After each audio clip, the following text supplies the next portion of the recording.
জিৎ প্রসেনজিৎকে একসাথে খাকি দ্য বেঙ্গল চ্যাপ্টারে দেখা গেলেও তাতে আমাদের অডিয়েন্সদের সেইভাবে স্বাদ মেটেনি।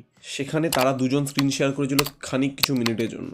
বহুদিন আগে বুম্বাদাও বলেছিল খুব শীঘ্রই দুই ভাই একসাথে আসবে, হয়তো এবার সেটাই হতে যাচ্ছে নন্দী মুভিজের ব্যানারে। অ্যান্ড জিৎ আছে যেহেতু মোস্ট প্রবাবলি সেটা আউট না আউট একটা মাস কমার্শিয়াল মুভি যদি হয়, বা আউট না আউট মার্ট কমার্শিয়াল না হলেও যদি একটি বিক্রম বেদার মতন থ্রিলার গোত্র সিনেমাও হয়, তাহলে সেক্ষেত্রে অডিয়েন্সরা কিভাবে মুভিটাকে এনজয় করবে অ্যান্ড কিভাবে বক্স অফিসে একটা অ্যাগ্রেসিভলি কালেকশন আসতে পারে সেটা আমরা সবাই জানি। এবং বুম্বাদারও একটা মাস সেন্সিবিলিটি রয়েছে এবং বুম্বাদা ভিলেনের চরিত্রটাও দারুণ ফুটিয়ে তুলতে পারে। সেটা আমরা ওয়ান মুভিতে দেখেছিলাম তিনি কতটা স্টাইলিশ একজন ভিলেন হতে পারে, এবং সেটা যদি হয় লিটারালি আমি বলছি মস্তি এসে যাবে। বাংলায় যেটা বড় বড় প্রোডাকশন হাউস করতে পারলো না সেটা ফাইনালি নন্দী মুভিজের আন্ডারে হচ্ছে। And literally I am very very excited about this particular update.